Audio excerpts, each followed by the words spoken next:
What's going on, YouTube? FXDLS Brooklyn is back in the building. And in this one, we're going to be talking about my first ride on my brand new Lowrider ST, which we actually did yesterday. As always, whenever I ride this bike, I'm always just blown away, right? And I say first ride with quotations because you guys do know that Harley-Davidson did send me this bike back in the fall. I got over 1,000 miles on this particular model already, but not on this actual bike. On this actual bike right here, there's only 60 miles on the total odometer right now.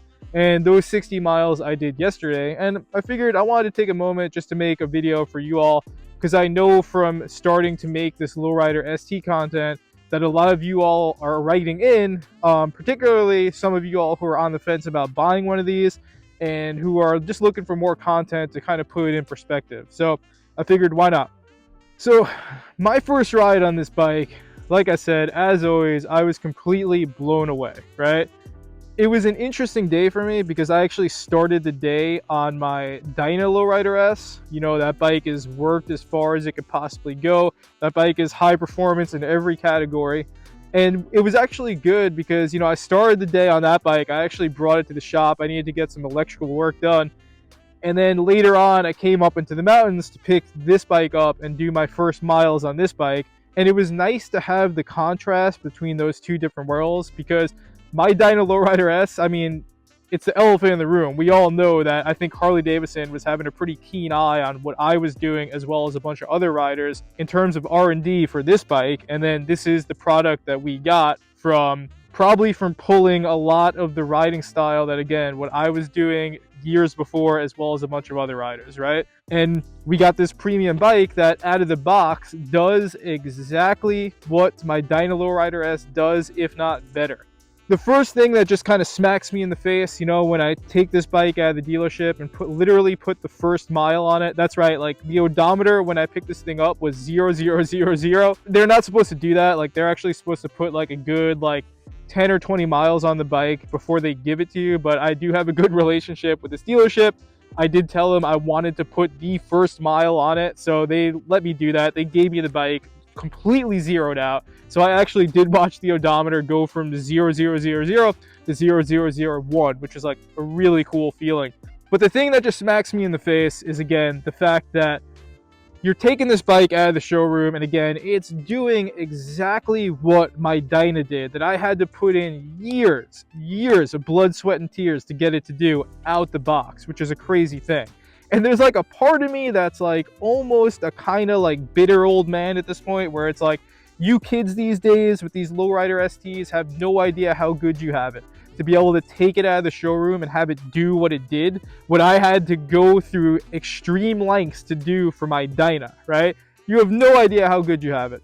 But then the motorcycle enthusiast, the PMA in me is more just like, yo, this is probably one of the best things that's happened to the Harley-Davidson community for the younger rider base, for the rider base that wants to put in the miles, that wants to do the bike trips, and then also wants to have it be affordable. And again, you can do all of that stuff with this bike straight out the box. And yesterday, you know, those first miles that I put on it was just a reminder of why I did add this bike to my stable. So I say that it does some of the things that my Dyna does even better, because this bike is crazy, man. Like, it's crazy to me. The first maybe 30 miles I did was all on the highway, and just like crazy to me that Harley-Davidson put a 117 in this bike stock. This bike absolutely moves, man. And it's the type of bike where you think you're doing the speed limit. It feels like you're doing the speed limit. You feel like you're chilling and just cruising along.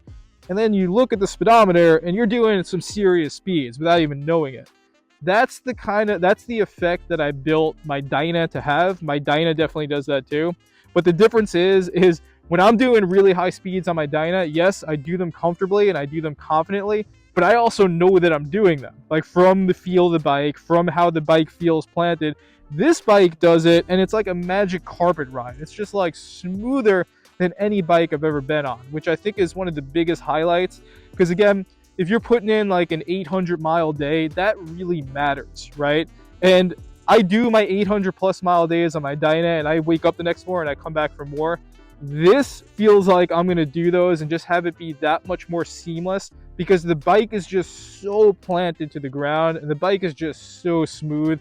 It's just so inviting to have you want to put in more and more miles, right?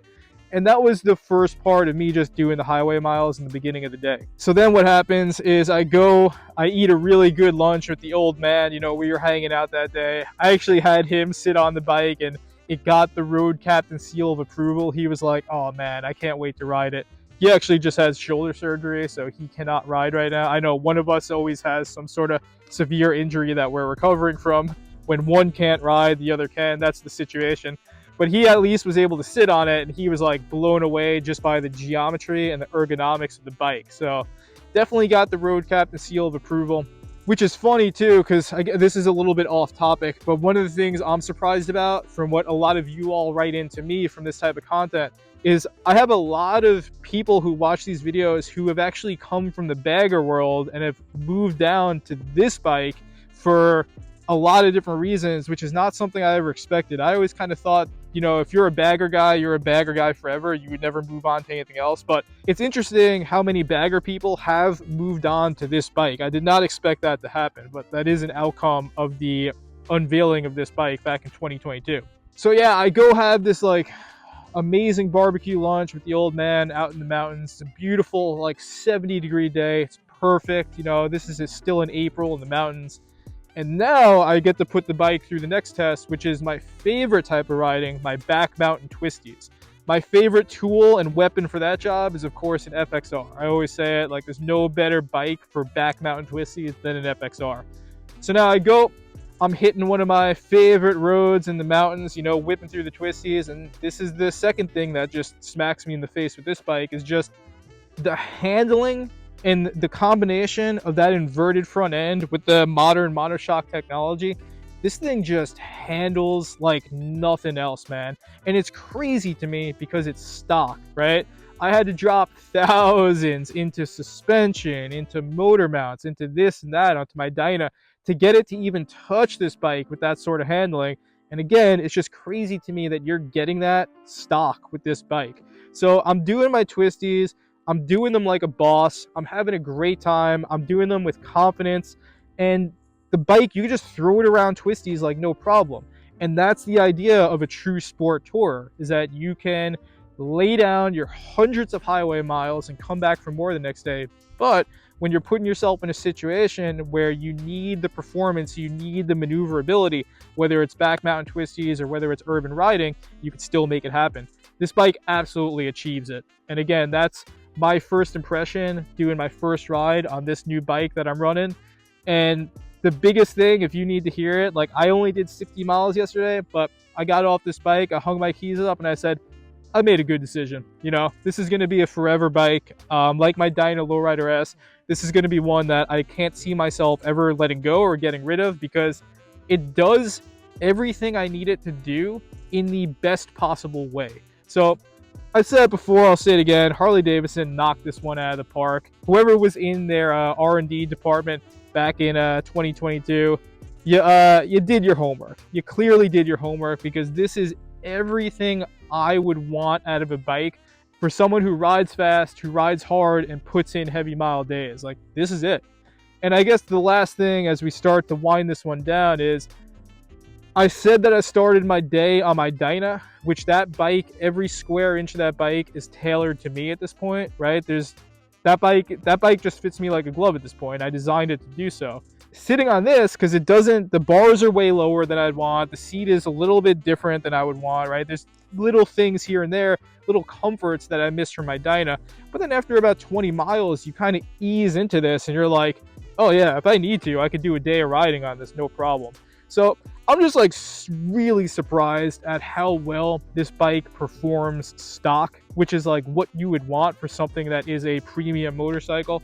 But for those of you who are on a budget, right, and like you don't want to buy a motorcycle and then drop another 10K on performance parts, the good news about this bike is you can run it stock and be happy. You could run it stock. You could keep up with any other Harley Davidson out there. You could do your long mile days. You could do your back mountain twisties. You could do your urban riding without having to make any upgrades. Now, obviously, I'm going to make these upgrades. You know, we have the build series that's coming up. I'm actually going to be riding this to O'Toole's Harley Davidson pretty soon to start that series with Dr. Mike. So this bike is going to be living there at O'Toole's Harley Davidson.